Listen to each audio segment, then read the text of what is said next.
This is Q Racing News, brought to you by the Bank of America Racing Challenge. Judge on the U.S. District Court in Florida has issued a temporary injunction prohibiting the Department of Labor from implementing the new H-2B temporary guest worker program rules and the new H-2B wage rules. Now, H-2B is an immigrant program that allows employers, such as racehorse owners and trainers, to hire foreign workers on a temporary or seasonal basis for non-agricultural jobs. The new rules the DOJ wants to implement would make significant changes to those rules, changes that are opposed by the American Horse Council. The AHC says the new rules would make hiring much more expensive and problematic for horsemen.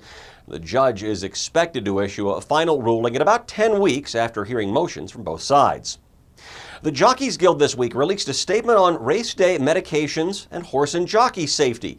The statement supports, among other things, the Racing Medication and Testing Consortium's efforts to establish rules and testing standards on a national level, a lowering of the threshold for in-blood bute levels, mandatory pre-race veterinary exams to ensure sound horses, and closer examination of corticosteroids, Clenbuterol, Lasix, and shockwave therapy.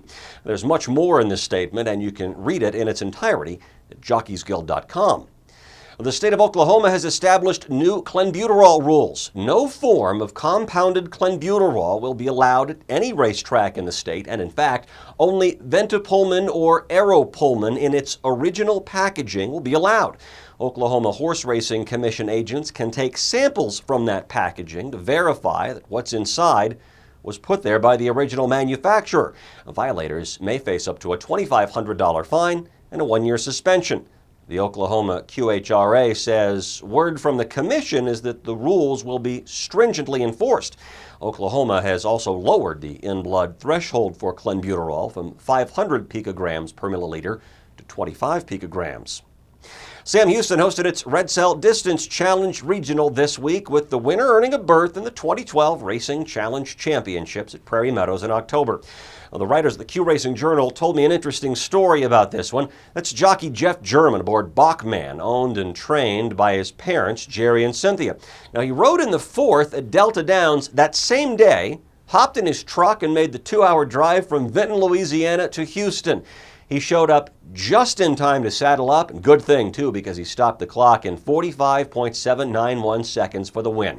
A lot of winner's circle photos are family portraits, but it's always fun to hear a story like that. Jerman says Bok Man may make one more start at Sam Houston this year in the Governor's Cup Marathon.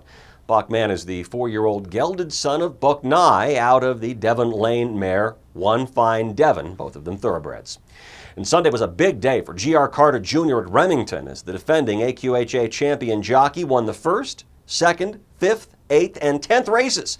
Those 5 wins stretched his lead atop the rider standings. He now has 48 wins in 2012. The Florida Supreme Court has cleared the way for Hialeah Park to install slot machines. Hialeah actually received permission to do so back in 2009, which prompted other track operators to sue. The law was upheld in appeals last year, and when taken to the state Supreme Court, the appeal was dismissed by a vote of 5-2. CBS Miami reports the ruling also clears the way for slot machines anywhere in the state.